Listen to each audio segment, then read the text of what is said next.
ഇന്നാണ് കേട്ടോ നമ്മുടെ ഓഫീസിലെ ക്രിസ്മസ് സെലിബ്രേഷൻ. നമുക്ക് ഇന്ന് രാവിലെ ഒരു കേക്ക് മേക്കിംഗ് കോമ്പറ്റീഷൻ ഉണ്ട്.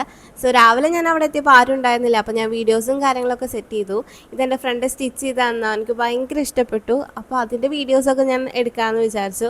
അങ്ങനെ കോമ്പറ്റീഷൻ സ്റ്റാർട്ട് ചെയ്തു. നമുക്കൊരു ബേസ് തരും, അത് നമ്മൾ അടിപൊളിയായിട്ട് ഡെക്കറേറ്റ് ചെയ്തെടുക്കണം. അവർക്കായിരിക്കും ഫസ്റ്റ് പ്രൈസ് കിട്ടുക. അപ്പോൾ നമ്മളൊരു ഹോം പോലെ ക്രിബ് പോലെ അങ്ങനെ സെറ്റ് ചെയ്യാമെന്നാണ് വിചാരിച്ചത്. പക്ഷെ അത് ലിഫ്റ്റ് ചെയ്ത് വെക്കാനായിട്ട് ഭയങ്കരമായിട്ട് പേടിയായിരുന്നു, അത് നിൽക്കോ ഇല്ലേ എന്നൊക്കെ വിചാരിച്ചിട്ട്.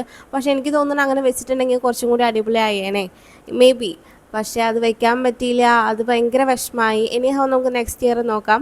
അതിൻ്റെ ജഡ്ജസും കാര്യങ്ങളൊക്കെ വന്നിട്ടുണ്ടായിരുന്നു. ഇതൊക്കെ ആയിരുന്നു കേട്ടോ കോമ്പറ്റീഷൻസ് ഉണ്ടായിരുന്ന കേക്ക്. നിങ്ങൾക്ക് ഏതാ ഇഷ്ടപ്പെട്ടതെന്ന് പറയണേ.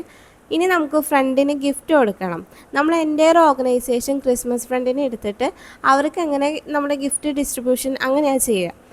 പതിവ് പോലെ എന്നല്ലെങ്കിൽ ഞാൻ ഉണ്ടാവില്ല, അല്ലെങ്കിൽ എൻ്റെ ഫ്രണ്ട് ഉണ്ടാവില്ല. ഈ പ്രാവശ്യം എൻ്റെ ഫ്രണ്ട് ലീവായിരുന്നു. പക്ഷേ എന്നെ കിട്ടിയത് എനിക്ക് ഭയങ്കര ഇഷ്ടമുള്ളൊരു സാറായിരുന്നു. ഞാൻ ഭയങ്കര ഹാപ്പിയായി. അങ്ങനെ അതൊക്കെ കഴിഞ്ഞു. ഈവനിങ് നമുക്ക് ഫുഡ് ആൻഡ് അനദർ പ്രോഗ്രാംസ് ഉണ്ടായിരുന്നു. പുഴയോരത്തായിരുന്നു.